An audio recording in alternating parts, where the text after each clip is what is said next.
Here we go. Canet having a little look over at his championship rival. We're ready to go racing here in Japan. 20 laps coming up in Moto3. Lights out. Looked like a good start there, actually, from Tatsuki Suzuki from third on the grid. Antonelli not away so well. Lopez also getting away pretty good. Here comes Dalla Porta on the inside, but it will be Suzuki that leads his home Grand Prix into turn one. Somebody got away really well, and that was Gabriel Rodrigo from 10th on the grid. He just blitzed by Aaron Canet, who was just ahead of him on circuit. So, brilliant start for Rodrigo.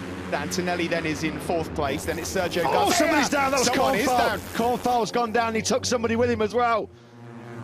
It's Rodrigo. Yeah, that was all Cornfall's crash. Who's that at the back of the pack as well? Is that Tom Booth-Amos or is it Binder? Can't work out who that is. Not sure if it was a CIB Green Power Honda KTM, but it's been early drama already here in Japan. Poor old Gabriel Rodrigo. He just cannot catch a break of the right circumstances. Ruled out in Buriram. It's Binder. Oh no, it's Booth-Amos, isn't it? What happened at the back of the group with Booth-Amos? No idea at all, but when you go spinning sort of in a straight line, maybe his front wheel clipped the back of someone else.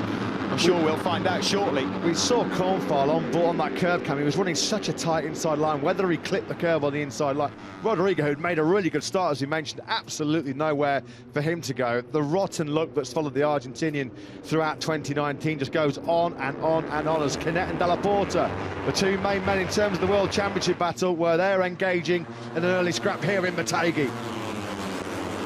Fastest lap of the race, Aaron Canet, number 44 there, just on the tail of number 76, Makar Yurchenko. Yeah, with that kind of speed that Canet's demonstrating, he should make easy work of Makar Yurchenko, and he does right on cue. Brilliantly up the inside of Yurchenko. Arenas was in a little bit hot, lost the front going into turn number 3, and that's cost the Buriram winner a spot as well. So Canet now inside that top 6 and charging. Dalla Porta's got brilliant slipstream behind John McPhee, and that enables him to move up the inside of the Scotsman down in the braking zone. Really harsh downhill braking zone. Turn 11, Binder has gone down at turn number 11. There'll be no repeat of his brilliant podium here 1 year ago. And Darren Binder in the dust. Lorenzo Dalla Porta, the World Championship leader, is now the fastest man on circuit, 57.790. Brilliant lap time that by Dalla Porta. Yeah, oh, look at Dalla Porta as well. He's capitalised slipstream again. Yeah. Able to get such great drive out of corners is Dalla Porta. The Honda's just brilliant in the slipstream. We know this year the Honda's probably had the legs on the KTM in terms of outright speed and outright acceleration, but there's no doubt about it, Arenas would have lost acceleration. He would have lost drive coming out of turn 10 as well. So it was double contributing factors there, the slipstream and the fact that Arenas really paid for that mistake up at turn 10. Oh, look at Dalla Porta trying to close in now on Aaron Canet, who we're on board with, the two championship protagonists. Just getting some news, and it's not surprising news from pit lane that Gabriel Rodrigo, funnily enough, blames Cornfall for the incident. Absolutely joking. Oh, tell no lie, Matt. Strike me down with a feather. I can't believe that. Dalla Porta, brilliantly done. He's gone past Arenas, and now he's gone past Sergio Garcia as well. The World Championship leader then is up into third. The cream is starting to rise to the top. Yeah, Garcia just getting his nose blooded a little bit on this lap because he's been picked off by Canet, Dalla Porta, and now Arenas fires up the inside of him, coming through turn number 7 as well. So in the blink of an eye, Garcia's gone from 2nd to 5th, and he's now got John McPhee to worry about right behind him. Look at overtaking, there's more contact there between Dalla Porta and Canet. Yeah, Canet saying to Dalla Porta, if you're going to come past me, you're going to have to do it the hard way. You're not coming through easy. Nobody has led more Moto3 laps than Dalla Porta and Tatsuki Suzuki this year, as Canet's in way deep into turn 5. Yeah, well, Dalla Porta did not even have to fight for that one, and Canet's mistake at turn 5 has also allowed Arenas to sweep on through as well. No second invitation required for the Angel Nieto man. Onto the back straight, Dalla Porta here looking to try and get in the slipstream of Tatsuki Suzuki, and we will have a change of lead. Can he get the bike stopped? He can, and that was Honda on Honda. He has got such brilliant drivers. Vietti goes a bit wide into turn 11. So, such an easy mistake into turn 11. It's hard enough on the front end anyway, but when you've got slipstream, you come over that crest, you're going to be carrying 7, 8, 9 kilometres an hour more speed. You've got to get your braking marker absolutely nailed on when you've got slipstream. Out of the final corner there, Suzuki can't even get in the slipstream of Dalla Porta. Yeah, the Honda's got the top speed and the acceleration. Without any shadow of a doubt, the Honda engine's got the legs. Oh dear, Arbolino's gone down, no. and he's holding his leg. Arbolino had done so much work, he'd got up into the top 10. Suzuki's going to get in on the brakes into turn 5, and Garcia has got Arenas into turn 5 as well. So the lead position changes, the position changes for P3 as well. Suzuki back at the front. He's been very clever this year, the Leopard Honda rider, Lorenzo Dalla Porta. And he's going to go underneath Suzuki there, but he won't be able to hold it. Yes, he will. Clever. He knew that on the cut back there, he'd have the inside line, so he leads once more. But here comes Suzuki again, number 24. Further back, Aaron Canet wants a piece of the action. Number 44, just trying to have a little sniff around Albert Arenas. Yeah, Nico Anthony, the pole man, as we suspected, in dry conditions, is really suffering from a physical point of view. Nowhere near his physical best is Antonelli. He had to pass a medical on Thursday just to be declared fit for this Japanese Grand Prix, and at the moment he's desperately trying to cling on to a point-scoring finish after starting from a brilliant pole. Oh, Canet's gone down! This could be it in the championship is at the moment. Canet's championship goes up in smoke. Arbolino down and out. Canet down, but not out of the Japanese Grand Prix. But is he out of the championship battle? We may have just witnessed a monumental moment in deciding the outcome of the 2019 Moto3 World Championship. Canet down, while his closest title adversary, Lorenzo Dalla Porta, leads straight away. Leopard Honda go for 44 out. That could be huge. Huge moment in the championship. Straight away, 44 out. They're giving the sign to Lorenzo Dalla Porta. Aaron Canet, that is a huge, huge blunder.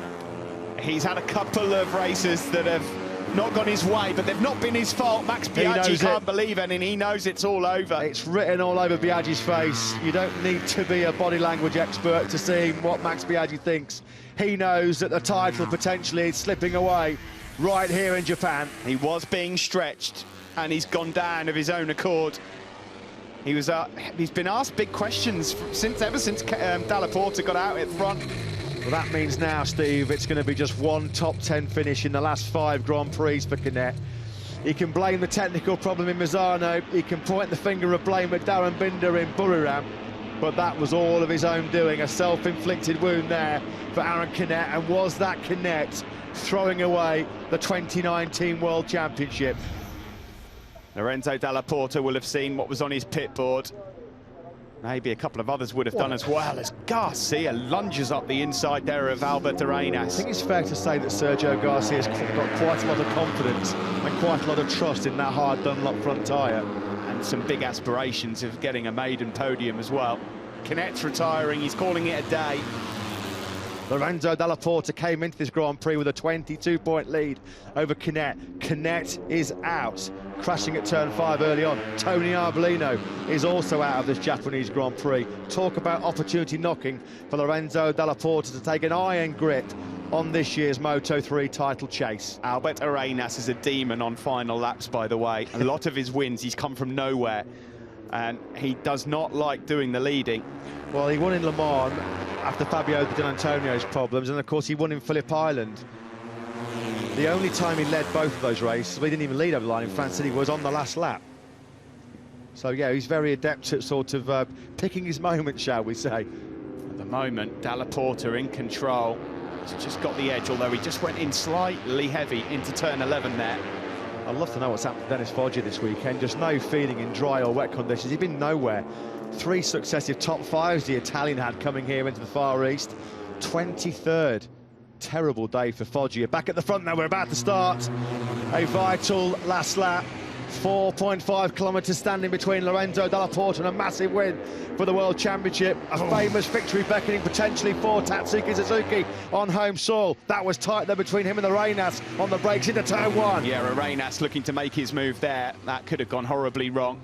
So, Does anyone challenge Della Porta? This would be an exceptional victory for the World Championship leader if he can hang on to it. He's got some competition, though, behind. What about Garcia and Vietti? Have they got anything left? Vietti there has got a lot of chatter. Good overtaking spot here for Suzuki into turn 5, a favoured spot to pass on the brakes. Della Porta, no way through.